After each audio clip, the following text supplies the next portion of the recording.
Well, hey, folks. Hope you all had a happy Thanksgiving. Today's kind of exciting to an extent. Already started. Just want to make sure it's the right package before I opened it up on stream and it being not the Google Stadia stuff. So, I guess we could get started right away, or let's talk about what we're going to do here. So, in case you guys don't know what Google Stadia is an online game streaming platform brought to you by Google. It allows you to play a lot of the latest games at a very high performance, high frame rates, high quality graphics delivered directly to your browser as a full screen experience. When playing on the PC, you can use keyboard and mouse. A variety of game controllers are supported over USB connection, and even the official Stadia controller works with the browser over a USB connection. It does not work wirelessly with the computer yet. And if you want to play on the TV, you need a new Chromecast Ultra, the latest Chromecast Ultra, or whatever the hell they're calling it. We're going to open up the box. We'll get the right name. And with that, you need the Stadia controller. And here's how it works. Both connect to the internet. The controller connects to your wireless router. And since it's only sending very small pieces of data, the latency of a wireless transaction over the Wi-Fi protocol doesn't impact the gameplay too negatively. When I get a capture card later in the month of December, we will demonstrate this live for you. Until then, I'm going to play a lot off stream on the TV downstairs to evaluate the performance issues with it.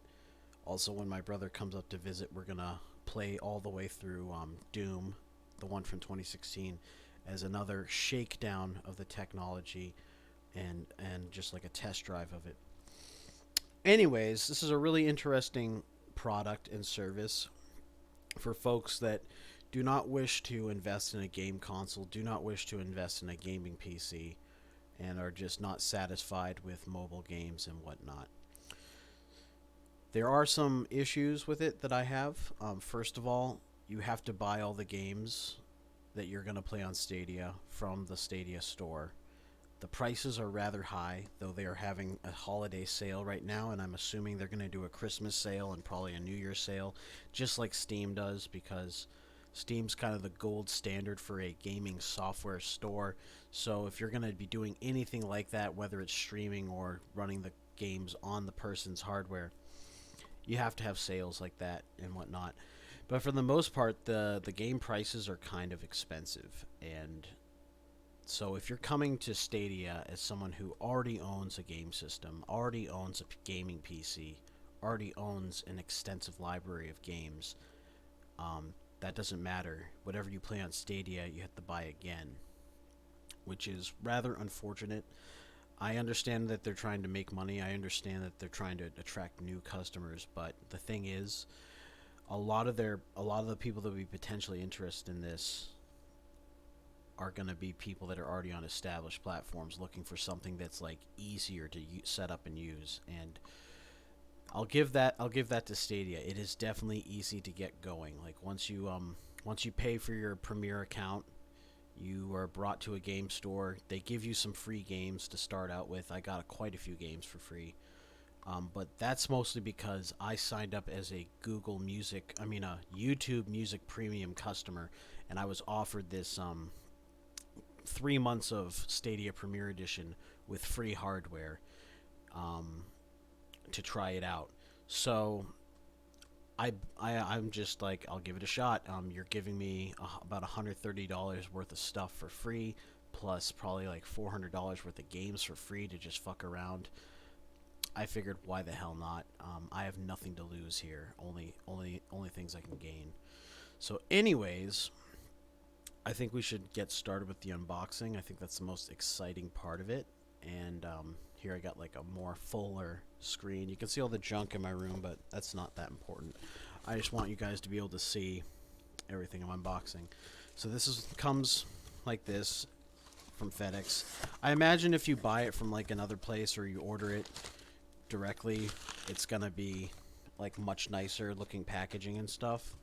But since this is like given to me for free by Google as being a member of their service for Google Music, I mean YouTube Music, it was Google Music when I first bought it. So yeah, this is Google Stadia Premier Edition right here. It's got really nice box art, I think. It's got the specifications on the side. It includes a Google Stadia controller, Google Chromecast Ultra, and the specifications are as follows: Wi-Fi dual band 2.4 gigahertz, 5 gigahertz, 802.11 AB, G, and AC connectivity. So it's the latest and greatest as far as Wi-Fi technology goes. Bluetooth Low Energy 4.2. So that's a pretty featureful Bluetooth Low Energy. It'll do almost everything except for Bluetooth Low Energy Audio. Bluetooth Low Energy Audio is a new thing, and I just don't see them supporting Bluetooth audio on this headset, on this controller. And here's why. When you design an electronics product as a company and you want to sell that product in stores and sell that product mass market, it has to be qualified and certified by the FCC, meaning you have to take prototypes of your electronics, take it to a test facility where it is bombarded with RF radiation, and also measured if it is radiating any RF radiation. And it has to meet certain compliance tests. And if you're going to sell a certified Bluetooth device, you need to test the radio hardware, the electronics, while that particular version of Bluetooth is running. There are many different versions of Bluetooth. If you go onto the Wikipedia page and look up Bluetooth and see all the different things it can do, if you do not qualify your product in an FCC certified testing facility for each one of those things, you can't do it. You can only sell your product, like if you want it, like for an example, my Bose headphones right here. These use Bluetooth audio, classic Bluetooth audio. They are certified. If you go on the FCC website and look up these products, the SoundSport Pro, and you look them up, they're qualified only for Bluetooth audio. They cannot do, even though the chip in here probably can do other forms of Bluetooth, it is not legal for them to do anything other than audio. So the thing about the Google Stadia controller right here is it can do pretty much every Bluetooth under the sun except for audio. It's all been certified. So if they're ever going to offer Bluetooth audio on the Google Stadia controller, it will be a new product that you will have to buy because it's illegal for them to do it otherwise. That being said, let's continue with the specifications. It has a headphone jack, so with or without, it supports with or without microphone headsets. And to me, what that says is they're going to be doing all the audio communication over Wi-Fi. So if you do anything with voice chat or any sound delivery, it's going to be sent to the controller via Wi-Fi. Or you can have the sound coming through your TV. It's going to give you a few options. We'll be able to test that out in a couple weeks when I have my new capture card. Going on with the specs, it has USB-C port for charging and gameplay and other accessories such as USB-C headsets. So you can connect a USB-C headset to this, which is pretty cool. That's definitely something that I really like. So if you later on, this is definitely going to be supported on PCs with Bluetooth for sending the communication, and you can plug a headset in there. But like I said, it can't do Bluetooth audio, so it kind of like limits this functionality exclusively to sitting in front of the TV. So it's looking very much like they are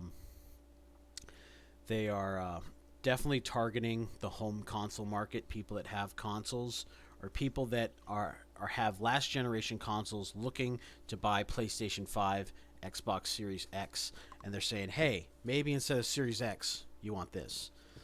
But we're going to just see about that.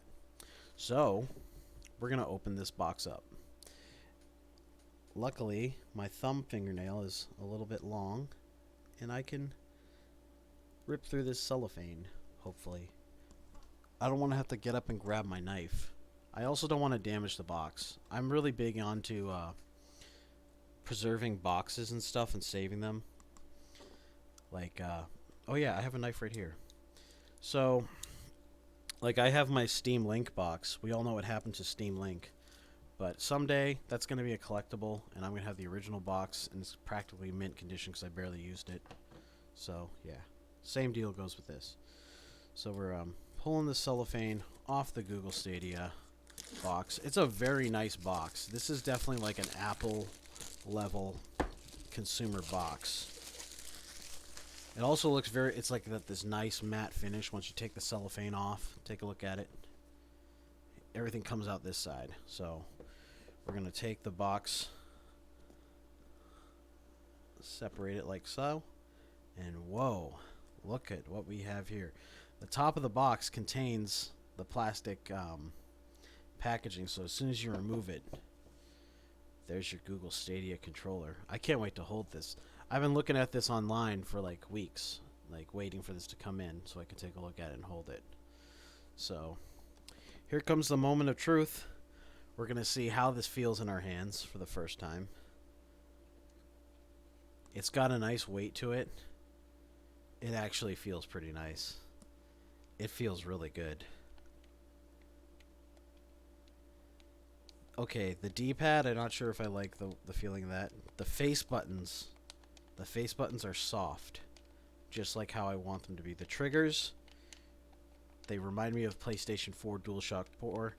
Bumpers are about the same kind of thing. The Stadia button, same thing as like Xbox and PlayStation. Kind of wish they made the Stadia button glow. This is the default white controller. See, it's white with the orange. That's like the official Stadia colors. They offer a black one. They off with that's black and orange, and then they offer a color called Wasabi, which is like green. And I think the Wasabi one looks really good. If these controllers can be used for things other than Google Stadia, which is what I'm hoping and predicting, then I will definitely be picking up the Wasabi one as a secondary controller. There's also rumors that we might be able to get this to work, that 8BitDo might get this to work with their wireless adapter for Nintendo Switch, and if they do, this would make an excellent Pro controller for the Nintendo Switch right here. The only thing I don't like about the white is like dust from my plaid shirt is already getting on it. It already feels like it's getting dirty in my hands. I think that's kind of why Xbox like completely went away from the white look and went for black as their default color again, because you know, growing up I saw tons of Xbox 360 controllers that were basically yellow and brown from all the dirt and grime on them. But initial impressions of this is really good. I got my DualShock 4 controller right here that I use with my Nintendo Switch, and I think I still like the DualShock 4 more, but let's see. But this still feels really good. It's a pretty close second. The DualShock 4 is probably my favorite controller at the moment. I've tried out Xbox One controllers. They're not bad. I've spent more time with the DualShock 4. I've played through the 4 Uncharted games in the remastered collection with the DualShock 4 on PlayStation 4, so I have a lot of experience with that. And the majority of my Animal Crossing hours, which is well over 200 at this point, are played with that. Anyways, we're going to continue the unboxing right here. I'm just going to take the controller and pop it upside down inside the top lid of the box. Seems like a good place to put it, because the rest of the stuff's in here. So, this is a piece of cardboard that's been molded to the controller, which is kind of neat boxing thing. And this is the controller's cable. It's a really nice high quality USB-C cable. I definitely like this. We're definitely going to be able to try out the controller today because we have this cable and it will connect to Stadia and whatnot. So I'm going to put this aside. Ooh, okay. Here, they give you an individual charger for the controller itself. And Google tends to ship pretty good USB chargers with their products. So even though I have a bunch of stuff like this, I always welcome high quality USB chargers. I only have a handful that can do high current charging. I'm assuming this one will because it's charging up a pretty hefty device. So this is just a nice quality of life feature for the product to include like a dedicated power adapter for just the controller. So that's a really smart move on Google's part. They're definitely losing a lot of money on this, but they're trying to make the customer happy so that the customer adopts the service. So let's take a look at this. I'm guessing this is the warranty information in the paperwork. And here it is. Wow, the paperwork has a, well, like this is for packing the power adapter and the paperwork. So this is pretty cool.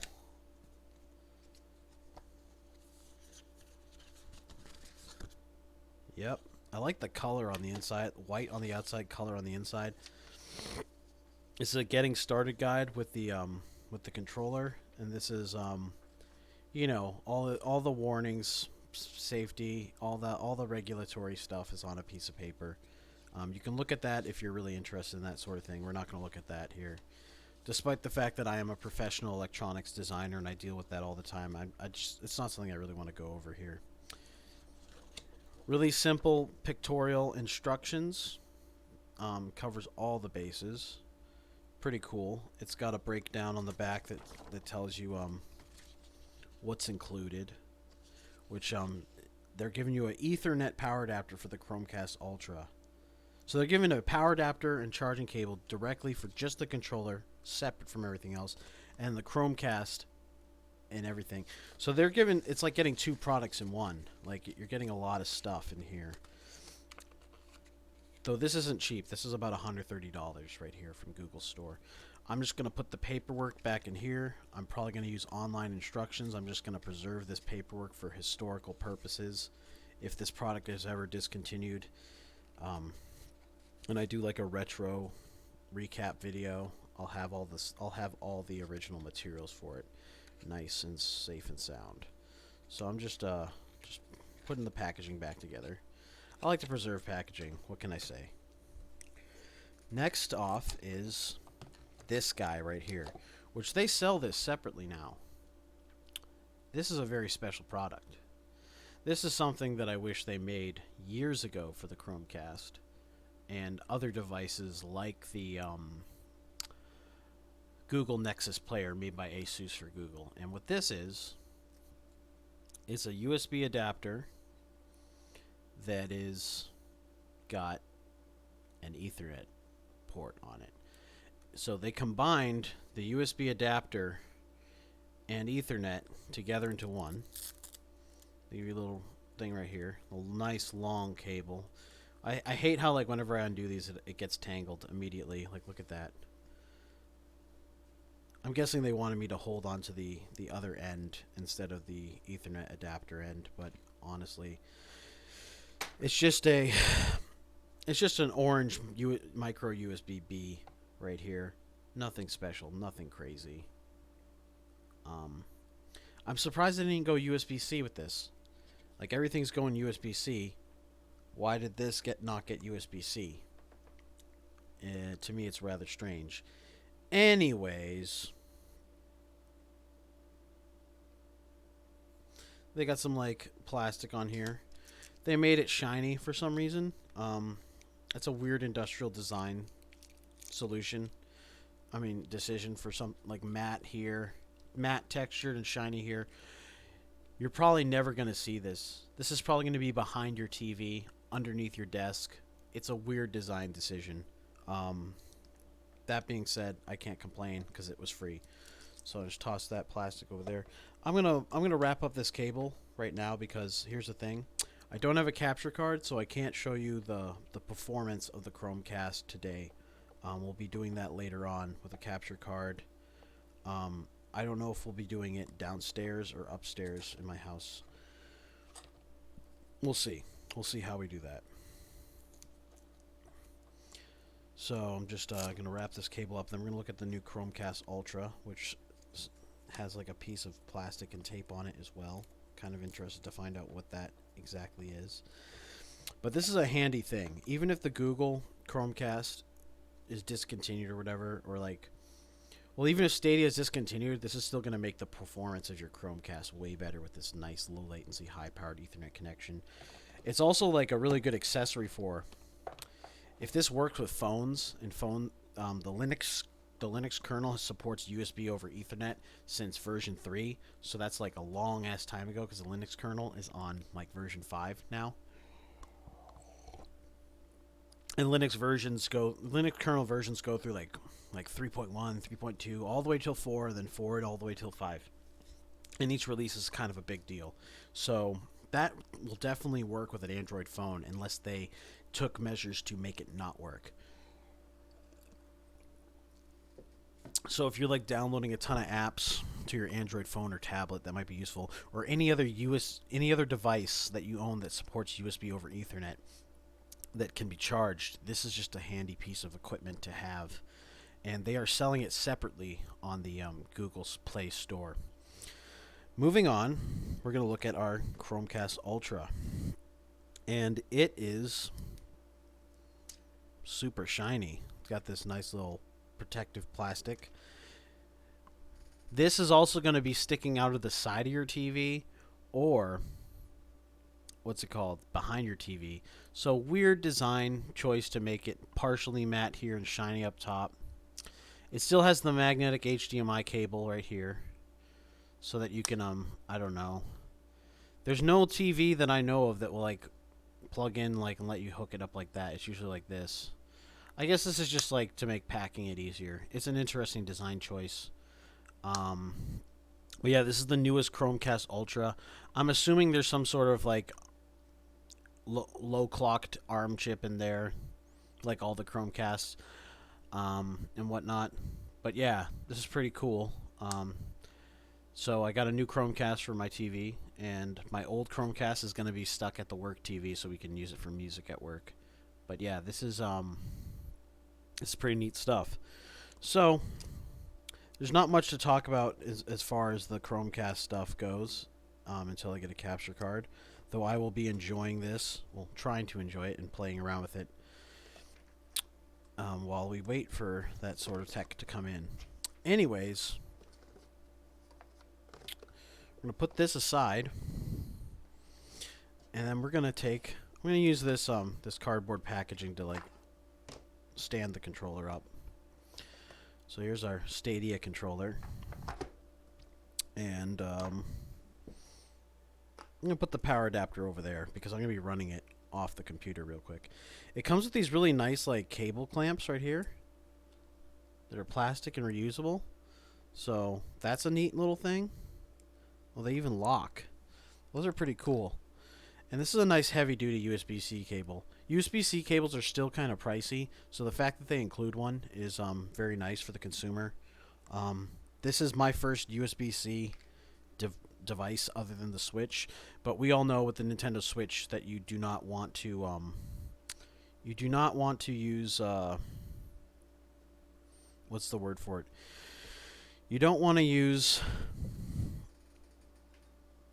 random chargers with your Nintendo Switch, so I never really bought a USB-C cable for it. I just, ooh, Windows is already there are lights behind the Stadia thing. It turned orange and then it turned white, and it's connected and it's installing the software. So when you play on PC, you have to go wired, but at the same time, that's fine. I feel like I already noticed some latency with keyboard and mouse on PC and whatnot.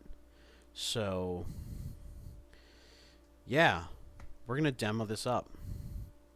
And by that, I mean we're going to go and play some Google Stadia right here. So Doom was the last game I got because, well, they're all like $10 off on your next game. Doom's on sale for $7, so it was free. This device can perform faster. Okay, cool. I don't have USB 3.0 ports on top of my computer. They're only on the back. And the cable's rather short. And to be fair, we do not need USB 3.0 for this sort of stuff. Oh, wow. It's having trouble recognizing this guy. It vibrates when you connect it. I don't know what sort of rumble is inside these devices. HDMI compliant game controller, restart. Oh my gosh. We have to restart to do this? This is bullshit.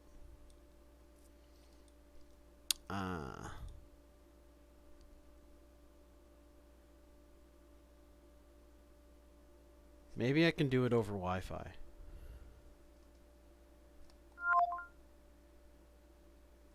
Use the Stadia mobile app to connect your controller to Wi-Fi and install the latest controller update. Alright. That's something we have to do.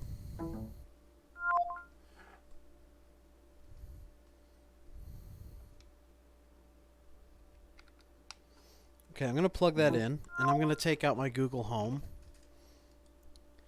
app, and then we're going to connect it. So, or do I need to use the Stadia app? I have all the Google stuff installed, obviously. It's a Google phone.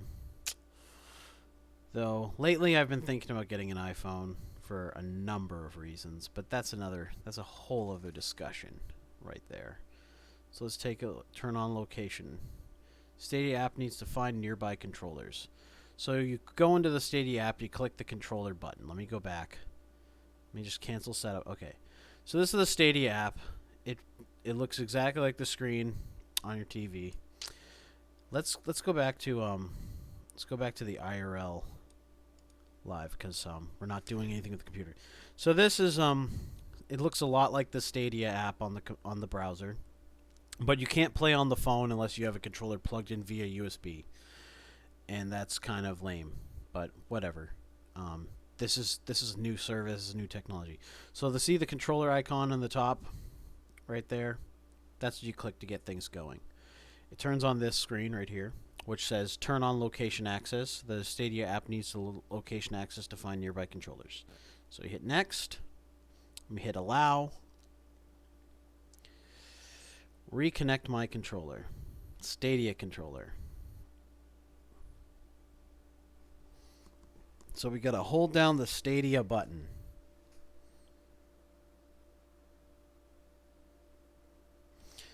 So it's on via the USB charging. I'm gonna do this wirelessly in case that causes some issues. So you got to hold on the Stadia button. Vibrated. Now she's on, blinking. This is a really nice piece of hardware. So far, I really like the feeling of it in my hands. I'm definitely looking forward to finding a way to hack this and use this with a lot of stuff. My day job is I'm an electrical engineer, but I studied robotics engineering, so I'm still very much interested in robotics and robotics education and whatnot.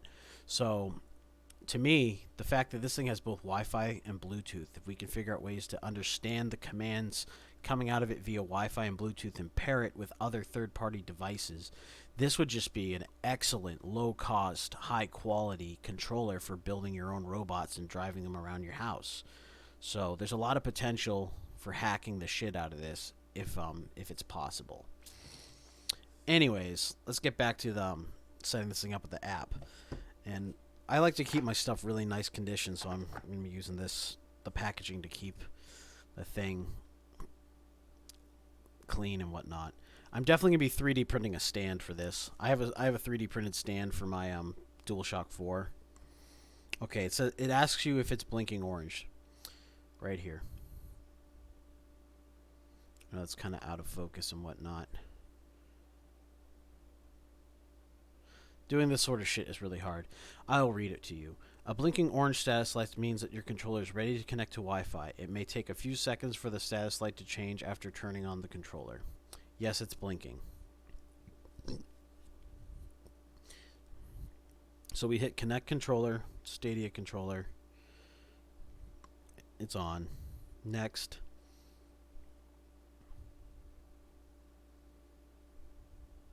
Yes, it's blinking.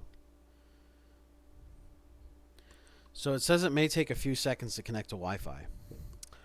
And my room kind of has some Wi-Fi dead spots where I'm broadcasting from. Like, my switch is connected over Ethernet specifically for that reason.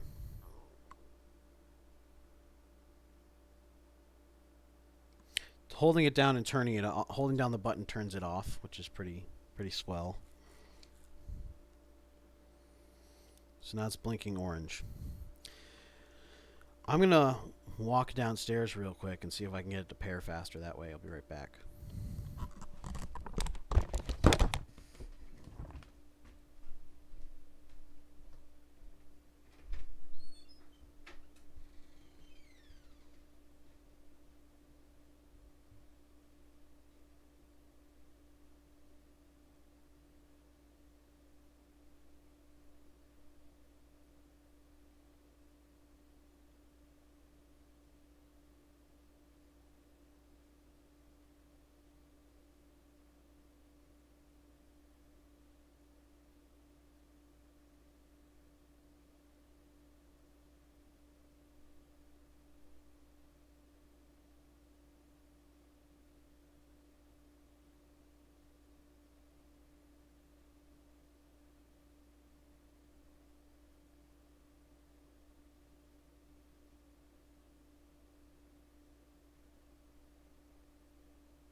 Good news, it is now working. So, I gotta do it again. So you scroll down, and then you click on the Stadia controller you're trying to connect, and then it's gonna start vibrating. Yes, it is vibrating. Continue. Allow sharing. Connect to Wi-Fi network.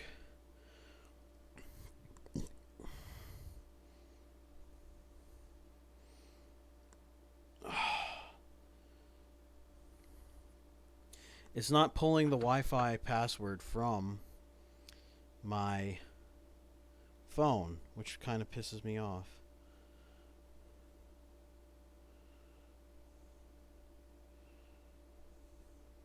Show password. Cancel. That's strange. That is very, very strange. I now have to go downstairs and type the password off the router again, which is stupidly annoying. I'm just going to put the be right back screen up real quick.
All right.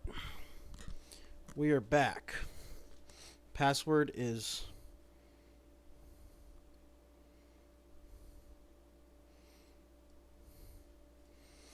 the blinking white status light means the controller is ready to link.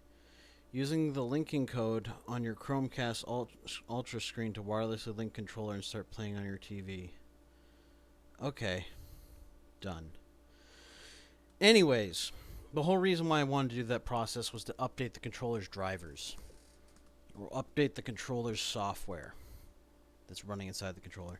Now we're going to attempt to connect it back to the PC.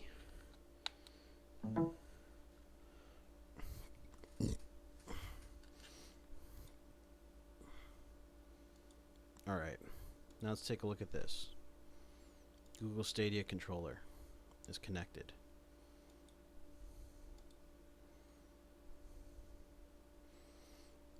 Let's try this command on here. Oh, we don't need USB, I don't think.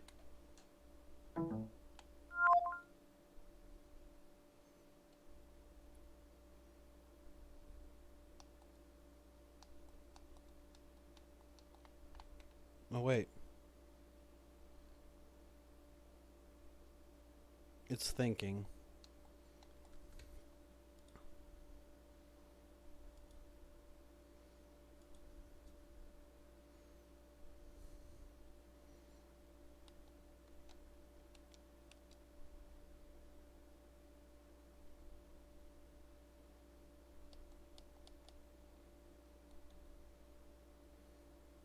So it looks like we can connect it wirelessly to the PC. That's an update, which that should be interesting. So we won't be able to tell you, like, I won't be able to demo the Chromecast functionality, but I'll definitely be able to demo the controller to Wi-Fi functionality, which I think is terrific. I want you guys to be able to see the streaming, the connection stuff, so I'm just going to move my webcam to the opposite side.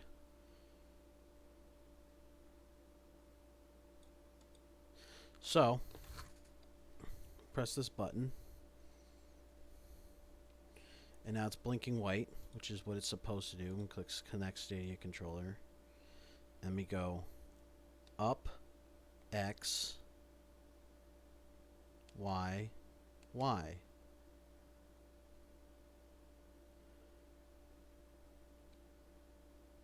Alright, let's turn this off again. Start from scratch again. Guy's online. It's blinking white.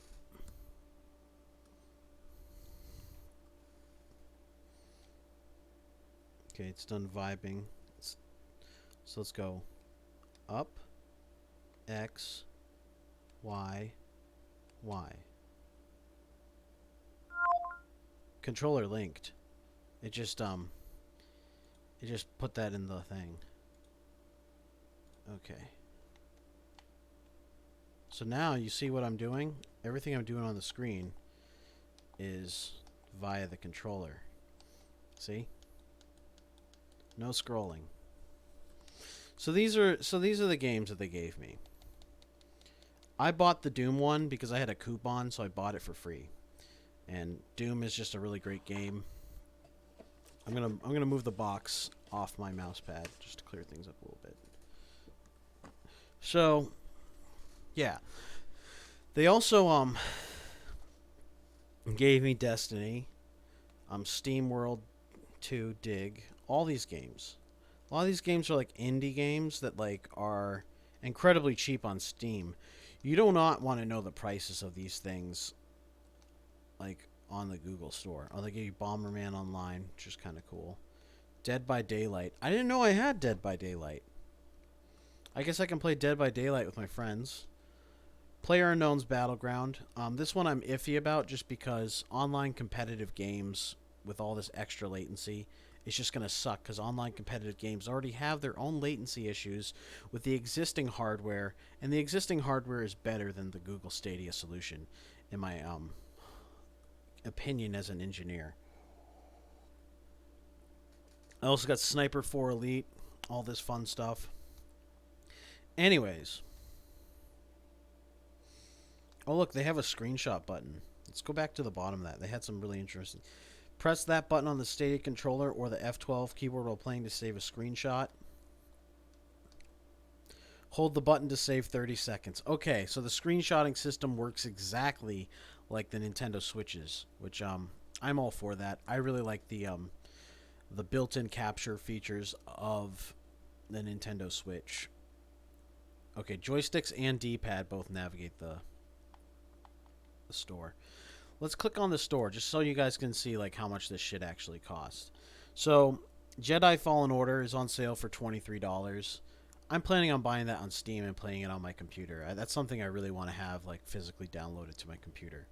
But that's not a bad price for a game that's a year old. And apparently I can't use the controller to navigate through the store. So that's just a bad idea. Destiny 2 Legendary Bundle. See how much that cost? They gave that to me for free as part of the game. Assassin's Creed Valhalla, $59.99. So $60 like a game. But the thing is, a lot of these games don't... It's different than like owning the game on Steam. I feel like you're renting the games on this platform. See, they're going to have Cyberpunk at launch, which is pretty cool. So I feel like a lot of these, it's a lot of money to pay for something that might just not exist anymore. And I could definitely see Google like giving you like Steam keys if they decide to close this. But we'll see what happens. Anyways, let's play some games. I started like a run on Doom just to test it out. I think we'll go with that. Just because my Destiny character isn't that impressive. So let's try this out. Okay, A is the they swapped the positions of A and B relative to the Nintendo Switch. They also swapped X and Y, so it's more like an Xbox controller. Press any key to open in full screen. Where's the any key?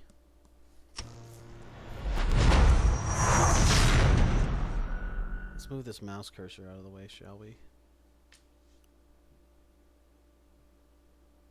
No.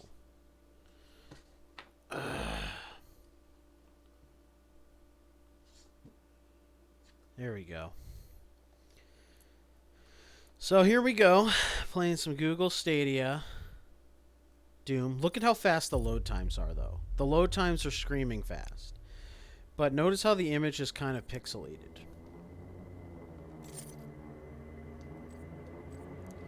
See, it's not as clear. I own this game. I've played this game for like 40 hours. I am very familiar with what it's supposed to look like. My computer can run it on the highest settings, no issue. The load times take a little bit longer because I don't have it on my SSD anymore. When I was playing it brand new, I had it on my SSD and it loaded screaming fast. But this is really impressively fast for loading stuff. Let's take a look at the actual gameplay now. Oh wait, the B button and the A button are in different locations. So I'm just like, oh my gosh. You know, I'm fucking up all day long.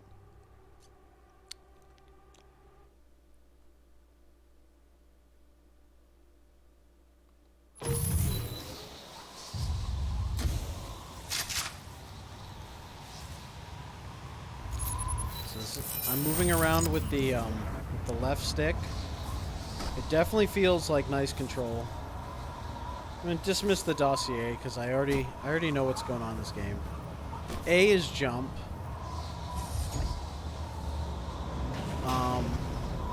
The left stick, the right stick is aim. I have to say this is pretty smooth. Considering that the game is being streamed to the computer over an Ethernet connection with all the other shit running on my computer. And this is talking to the Wi-Fi router all the way downstairs. It's doing pretty well, to be honest. It's doing pretty well. So I've played this game before. This is like the first level. I just woke up out of the sarcophagus and now I'm down here. I'm gonna pick up some armor. I know where a lot of the secrets are, but I'm not gonna bother like going through secrets and whatnot.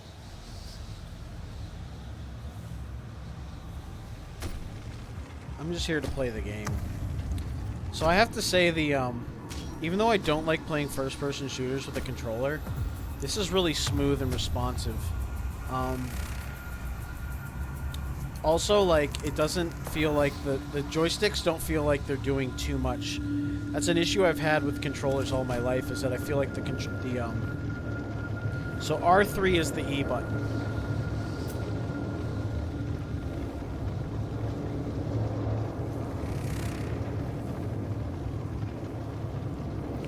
Or R2. What is R3? That's what I don't get. What is R3?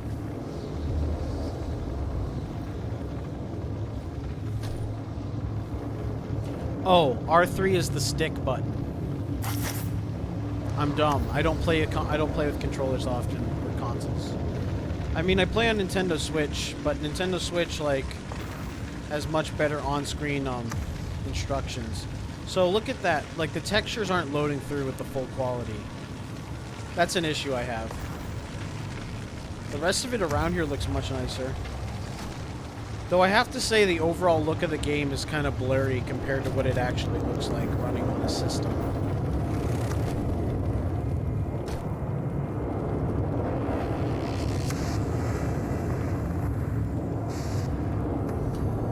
Let's engage some enemies now, shall we?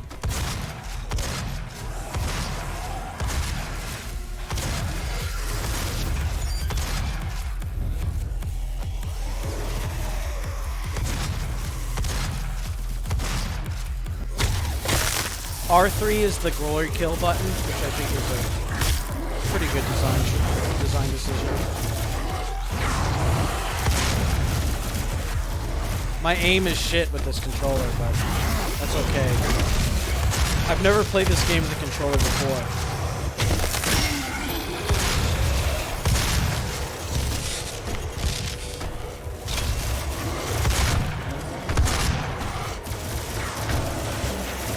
Time to run away.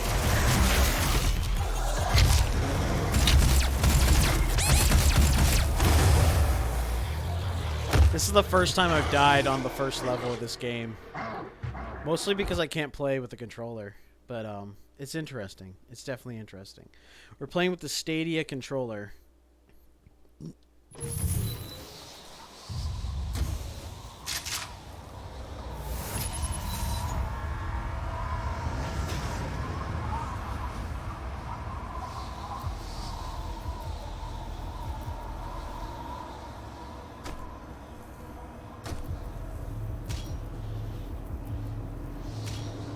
Now this is going to be like a pretty short stream just because I'm going to have to cook dinner soon,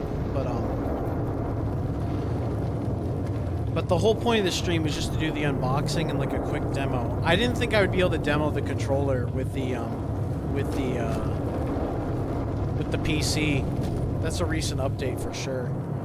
And I'm just glad it works because now I can give you guys more content.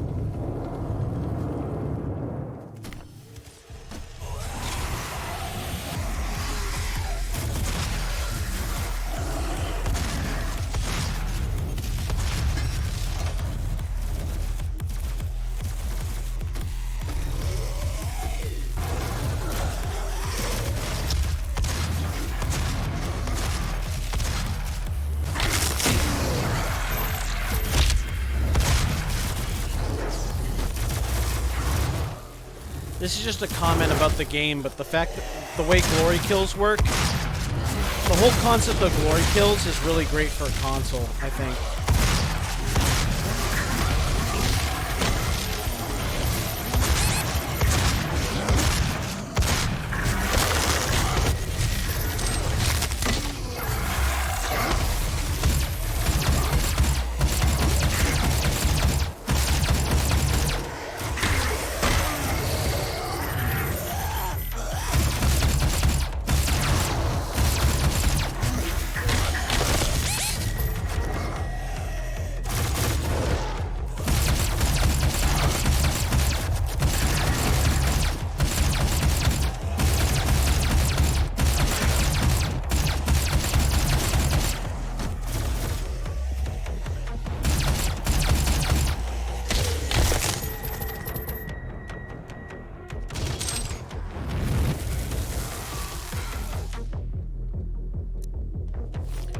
weapon changing controls are interesting.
Checkpoint reached, everyone.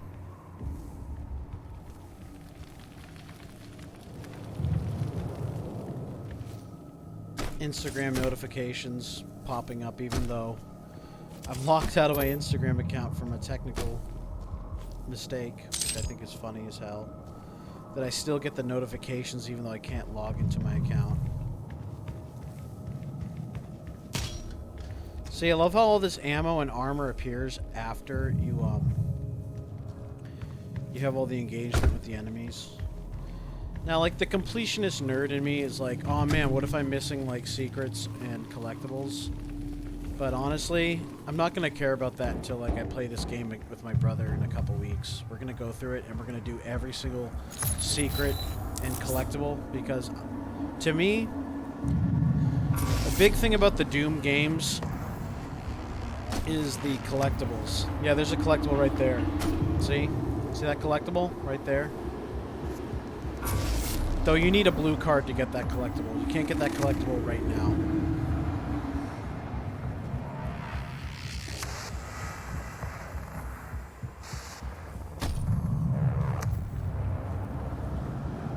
Or maybe not. Oh no, that's where I came from.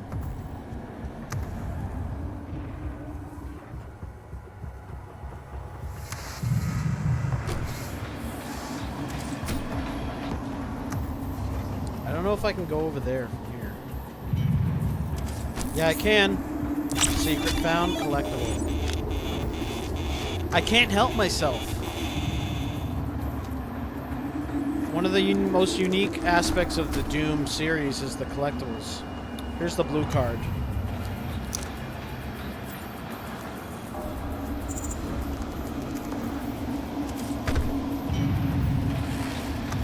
So, after playing for a little bit, I'm very impressed with the responsiveness of the controller and the quality of the analog sticks. Though I'm not doing as well as I would with the keyboard and mouse, I have to say the quality of the analog sticks is really great, and they're very precise. They don't move, they move the right amount. When I like flick it, it's moving a very little bit amount. They have a good amount of sensitivity, and I'm just very pleased with that. Look, I found a grenade. I found that the way grenades work in Doom, I don't like it, but whatever. I'm glad they're there for people that want them. They definitely were looking like, hey, Halo has grenades, COD has grenades, we should have them too.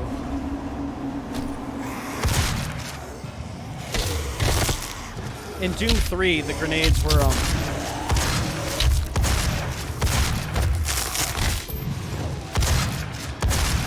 the grenades were a separate weapon in Doom 3. You had to switch to them to use them.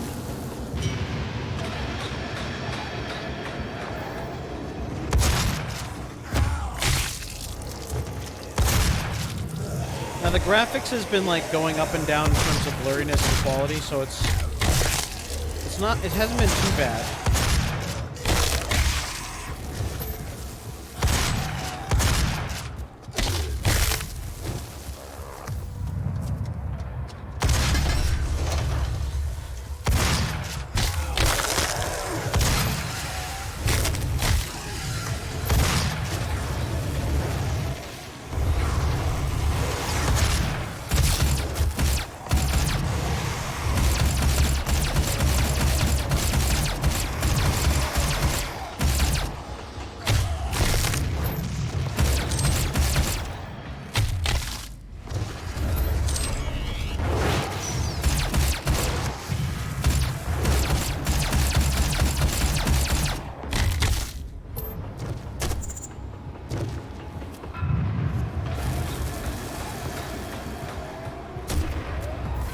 This game is really optimized for controller play, is what I've noticed.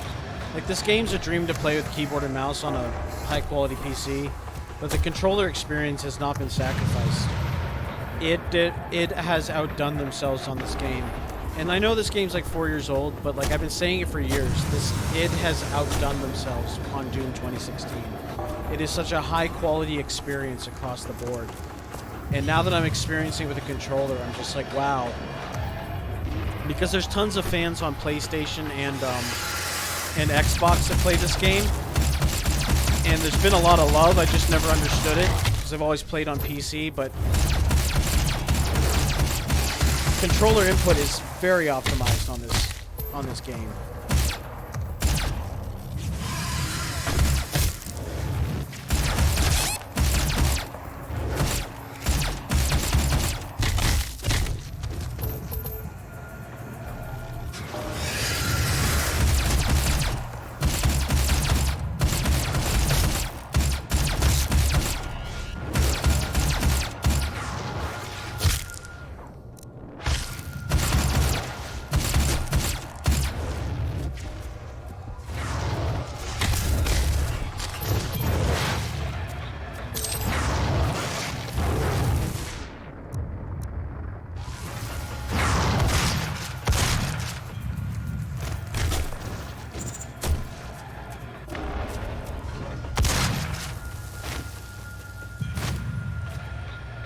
Glory, kill, and melee are the same button.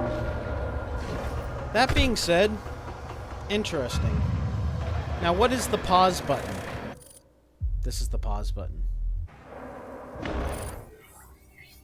That's the other button. That's the map button.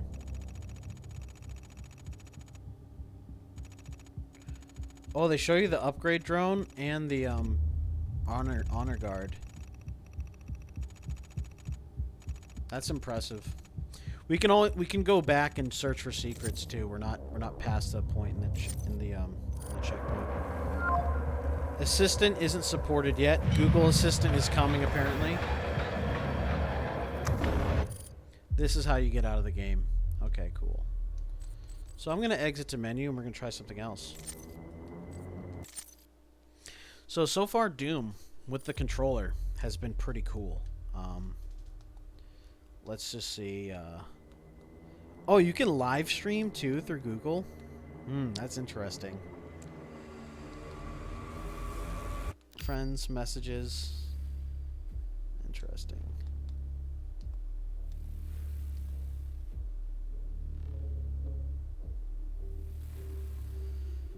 Exit game.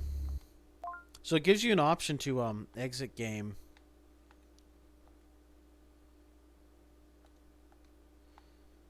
Alright, I have to go to home. So, let's take a look at Destiny, because Destiny's a really popular game that people play. And I think this will be a good demo for you guys to see.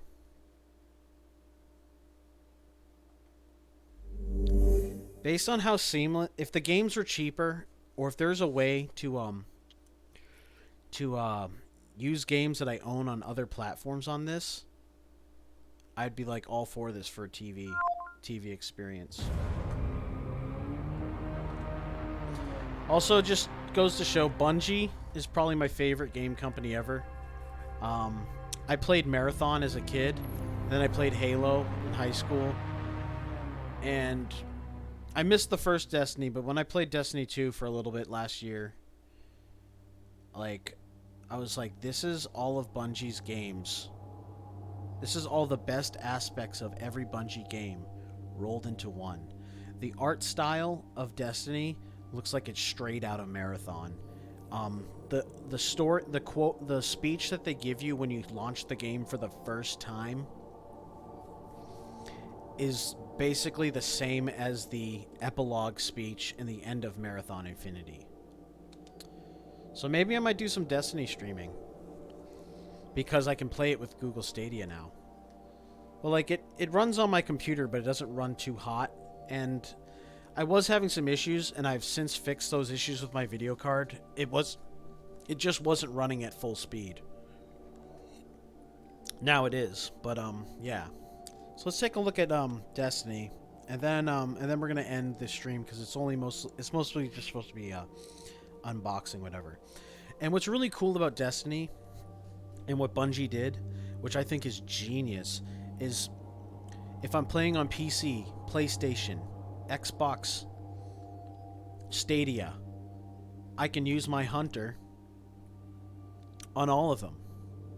I can play my Destiny characters across every single platform. They're all synced.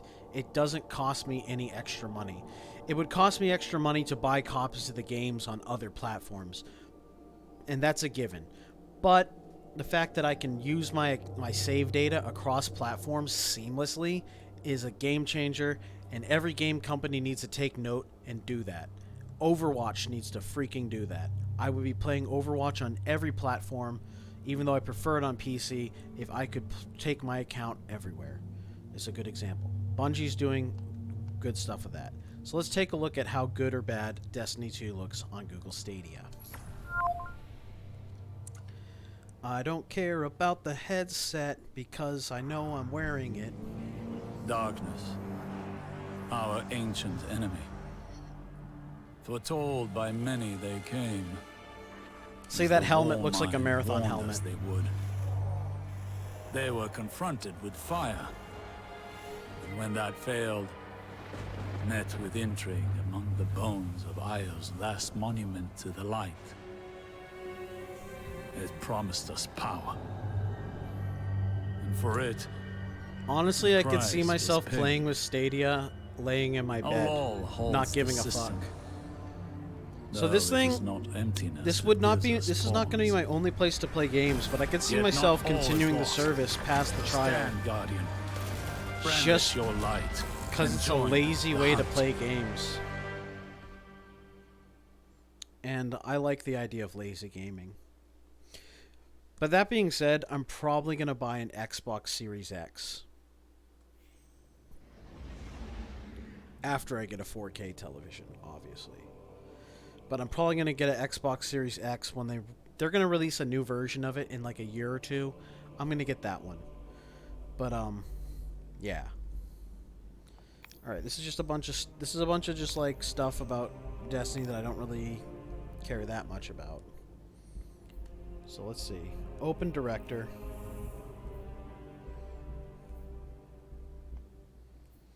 We can go there. We can go here. We can go everywhere. Let's go here.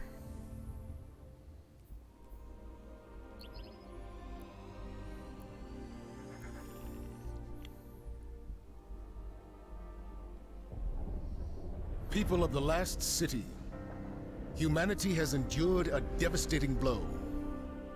Vanguard scouts have confirmed that Io, Mars, Titan, and Mercury have disappeared.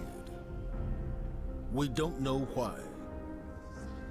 We have lost contact with Deputy Commander Sloan and Jensen Scribe Ashamir.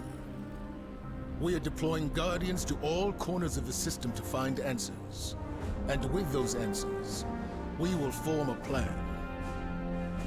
In the meantime, we ask that all lightless civilians remain within the safety of the city walls, under the protection of the Traveler. Do not lose hope. Humanity has survived many horrors. We have done so through the strength of our community, through steadfast commitment to one another. Stay strong. Be brave. The Traveler protects us, and we will protect you. The Guardians will come through. They always do.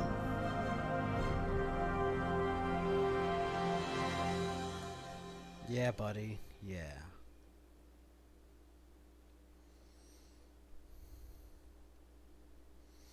So, in Doom, this controller worked really, really well.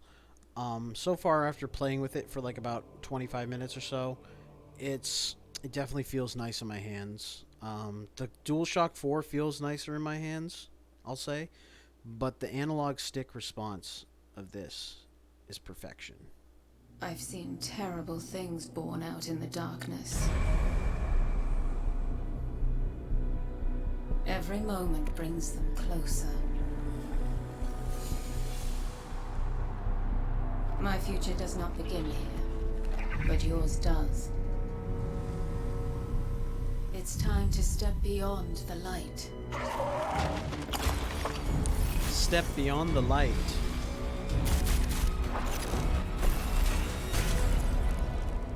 And it all begins with a splinter.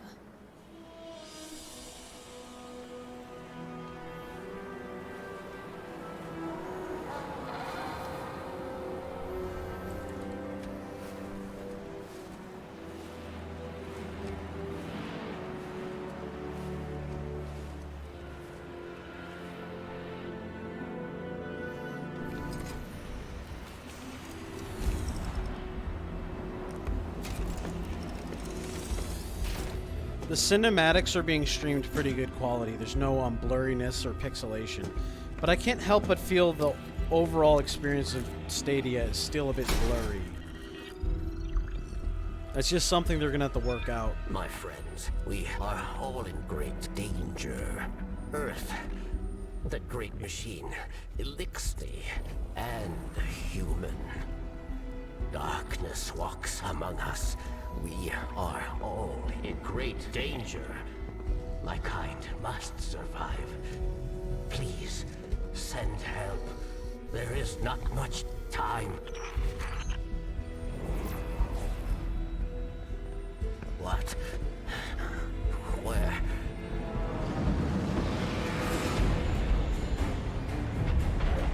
Oh, no.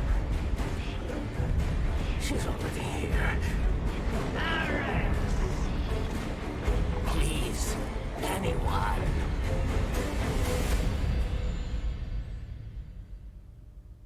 It's a pretty cool game. I'm like kind of out of the loop on what's going on because it's been a while since I took a look at it. I've been meaning to like dedicate some time to Destiny, but I've been producing a lot of different content lately. But the fact that it's on That's Stadia means another I'm one. definitely going to play more of They it. all scan the same. Empty. Why did the darkness invite us here? You're quiet today. Yeah. It's just, we keep coming face to face with darkness. And every time we fail to stop it, we're just so powerless. I'm picking up a distress signal. Someone's in trouble.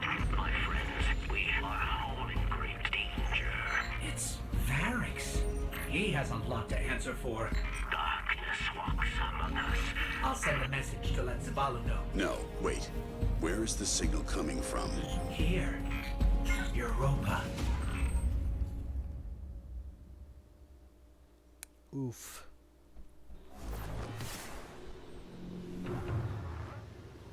I've tracked Varix's distress signal beyond the ridge. We'd better hurry. It's looking less blurry than it did a few days ago So when I first Varix tried traded this the out. prison of elders for this? Controls are I guess basically the if I same played a as part in the Doom. murder of Cade 6, I'd hide on a desolate moon myself. Okay, the analog stick control of the aim is very steady. I'm thinking it has a bit to do with the Stadia controller. They definitely put good analog sticks in here first impression, but we'll see how long they last and see how good they are long term.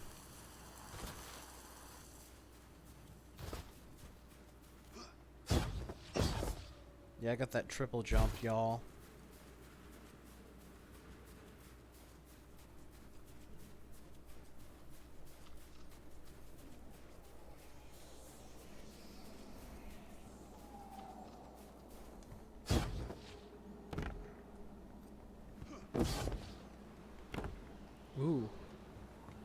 What are we doing here, y'all?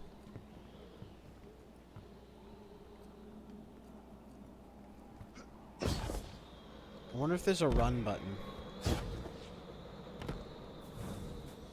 If I press down analog stick, left analog stick, I run. I wish there was like another way to do it, but what can you do? That's aim is left trigger. That's how you throw grenades, okay. Or whatever the hell that is. Alright.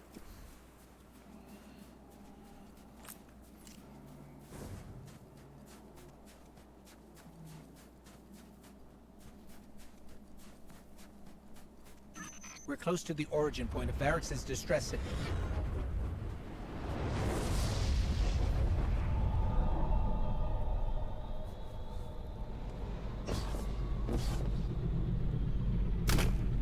Alright, bros. We're going to engage some enemies.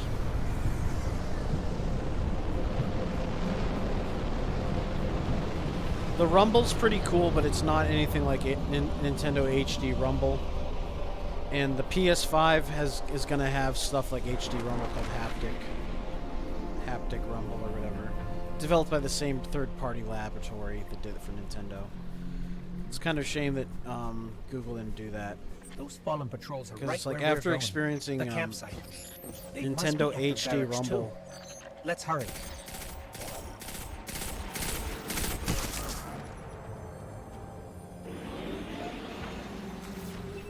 I might not have enough power to play this level, but that's okay. I'm here to demo Google Stadia, not play Destiny.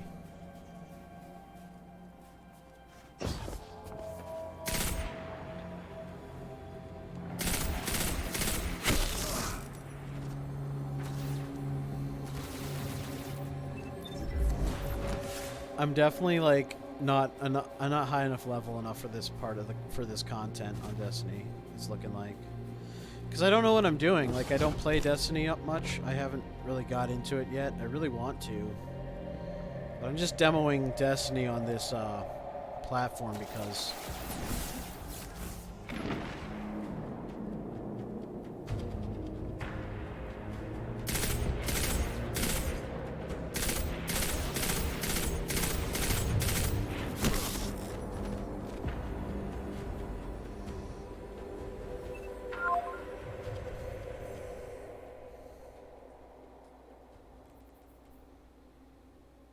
yeah, my power level is like nothing.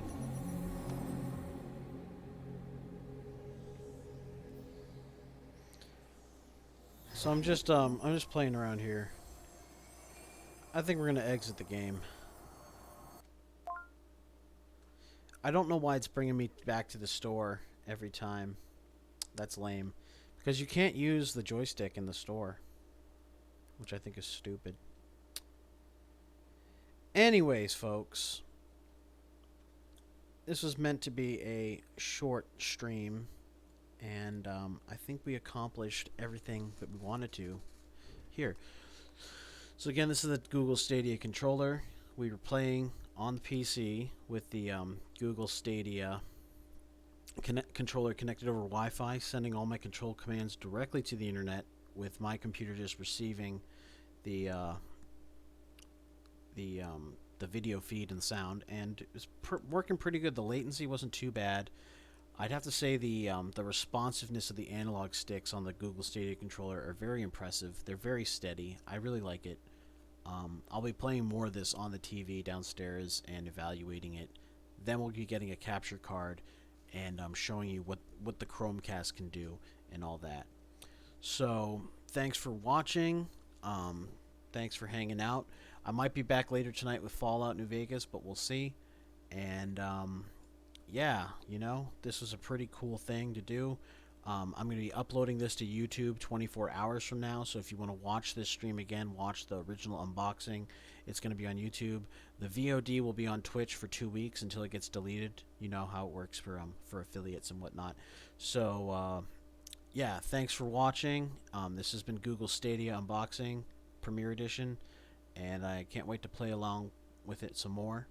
Despite my preference for playing on PC with Steam, it's just been really great. So, thanks for tuning in, everybody, and hang loose and stay frosty. Christmas is coming.